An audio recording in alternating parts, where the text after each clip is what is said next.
क्या आपके मन में भी हर समय बहुत सारे विचार चलते रहते हैं? क्या कभी कभी ऐसा लगता है कि आपका मन शांत ही नहीं होता? आप किसी छोटी सी बात को भी बार बार सोचते रहते हैं, भविष्य की चिंता करते रहते हैं और धीरे धीरे वही सोच ओवरथिंकिंग बन जाती है।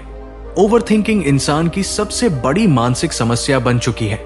आज बहुत से लोग बाहर से तो सामान्य दिखते हैं, लेकिन अंदर से उनका मन हमेशा बेचैन रहता है। लेकिन क्या आप जानते हैं कि भगवान बुद्ध ने हजारों साल पहले ही इस समस्या का समाधान बता दिया था। बुद्ध कहते थे, मन ही सब कुछ है, जो तुम सोचते हो वही बन जाते हो। इस वीडियो में हम जानेंगे मन को कंट्रोल कैसे करें, ओवरथिंकिंग क्यों होती है और बुद्ध के ऐसे 5 रहस्य जिन्हें अपनाकर आप अपने मन को शांत कर सकते हैं। अगर आप अपने मन की शांति चाहते हैं तो इस वीडियो को अंत तक जरूर देखें। ओवरथिंकिंग का मतलब है किसी बात को जरूरत से ज्यादा सोचना। कभी कभी हम भविष्य की चिंता में इतने खो जाते हैं कि वर्तमान का आनंद लेना भूल जाते हैं। उदाहरण के लिए, आप किसी से बात करते हैं, फिर बाद में सोचते रहते हैं कि मैंने ऐसा क्यों कहा, उसने ऐसा क्यों कहा, वो मेरे बारे में क्या सोच रहा होगा। धीरे धीरे ये विचार एक चक्र बन जाते हैं और यही चक्र हमें अंदर से थका देता है। बुद्ध कहते थे कि मन एक बंदर की तरह है। जैसे बंदर एक पेड़ से दूसरे पेड़ पर कूदता रहता है, वैसे ही हमारा मन भी एक विचार से दूसरे विचार पर कूदता रहता है। अगर मन को नियंत्रित नहीं किया जाए तो वही मन हमें दुख देने लगता है।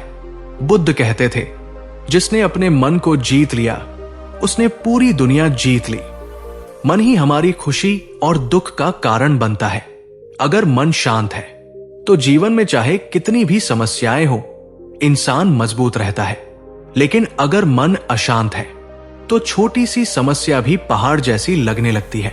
ओवरथिंकिंग के कारण तनाव बढ़ता है, नींद खराब हो जाती है, आत्मविश्वास कम हो जाता है और इंसान धीरे धीरे निराश होने लगता है। इसलिए बुद्ध ने सिखाया कि मन को नियंत्रित करना ही सच्ची बुद्धिमत्ता है।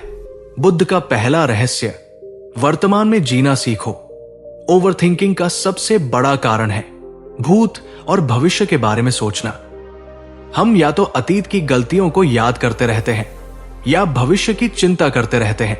लेकिन बुद्ध कहते थे, भूतकाल पहले ही जा चुका है, भविष्य अभी आया नहीं है, सिर्फ वर्तमान ही जीवन है।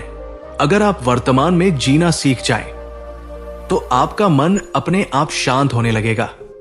जब भी आपको ज्यादा विचार आए तो खुद से एक सवाल पूछें, मैं अभी इस पल क्या कर रहा हूं? उस काम पर पूरी तरह ध्यान दे। यही ध्यान धीरे धीरे ओवरथिंकिंग को कम कर देगा। बुद्ध का दूसरा रहस्य, ध्यान, मेडिटेशन। मन को शांत करने का सबसे प्रभावी तरीका है ध्यान। बुद्ध ने कहा था कि ध्यान मन के लिए वही है जो भोजन शरीर के लिए होता है। जब आप ध्यान करते हैं तो आपका मन धीरे धीरे शांत होने लगता है। ध्यान करने का सबसे सरल तरीका है, शांत जगह पर बैठें, अपनी आंखें बंद करें और अपनी सांसों पर ध्यान दें। सिर्फ सांसों को आते जाते महसूस करें। कुछ ही मिनटों में आपको महसूस होगा कि आपके विचार धीरे धीरे कम हो रहे हैं। अगर आप रोज 10-15 मिनट ध्यान करेंगे तो आपका मन पहले से ज्यादा स्थिर और शांत हो जाएगा। बुद्ध का तीसरा रहस्य, विचारों को पकड़ो मत। एक बहुत बड़ी गलती जो लोग करते हैं वो ये है कि वे अपने विचारों को पकड़कर बैठ जाते हैं। अगर कोई नकारात्मक विचार आता है तो वे उसे बार बार सोचते रहते हैं। लेकिन बुद्ध कहते थे, विचार बादलों की तरह होते हैं, उन्हें आने दो और जाने दो। जब कोई विचार आए तो उसे पकड़ने की जरूरत नहीं है, बस उसे देखें और जाने दें। धीरे धीरे आपका मन हल्का होने लगेगा। बुद्ध का चौथा रहस्य, अपने मन को काम में लगाओ। खाली मन ओवरथिंकिंग का सबसे बड़ा कारण है।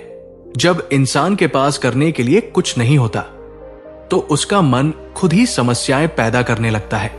इसलिए बुद्ध कहते थे कि जीवन में अर्थपूर्ण काम होना जरूरी है। अगर आप पढ़ाई करते हैं, नया कौशल सीखते हैं या दूसरों की मदद करते हैं तो आपका मन सकारात्मक दिशा में जाने लगता है और धीरे धीरे नकारात्मक विचार कम होने लगते हैं। बुद्ध का 5वां रहस्य, खुद से दोस्ती करो। कई बार ओवरथिंकिंग का कारण होता है खुद को स्वीकार न करना। हम खुद की तुलना दूसरों से करने लगते हैं, लेकिन बुद्ध कहते थे दुनिया में सबसे बड़ा युद्ध इंसान का अपने मन से होता है। अगर आप खुद को स्वीकार कर लें तो आपके अंदर शांति आने लगेगी। खुद से कहें, मैं जैसा हूं ठीक हूं, मैं हर दिन बेहतर बन रहा हूं। यह सोच धीरे धीरे आपके मन को मजबूत बना देगी। निष्कर्ष, दोस्तों, मन को नियंत्रित करना कोई एक दिन का काम नहीं है, ये एक अभ्यास है। लेकिन अगर आप वर्तमान में जीना सीख ले, रोज ध्यान करें, विचारों को पकड़ना छोड़ दें, अपने मन को अच्छे कामों में लगाएं और खुद को स्वीकार करें, तो धीरे धीरे ओवरथिंकिंग खत्म होने लगेगी। बुद्ध कहते थे शांति बाहर नहीं, आपके अंदर ही है। बस आपको अपने मन को समझना है। अगर आपको यह ज्ञान अच्छा लगा तो वीडियो को लाइक जरूर करें, और अगर आप जीवन से जुड़े ऐसे ही गहरे आध्यात्मिक ज्ञान सीखना चाहते हैं तो चैनल को सब्सक्राइब जरूर करें। हम फिर मिलेंगे एक नए ज्ञान के साथ। बुद्ध शरणं गच्छामि।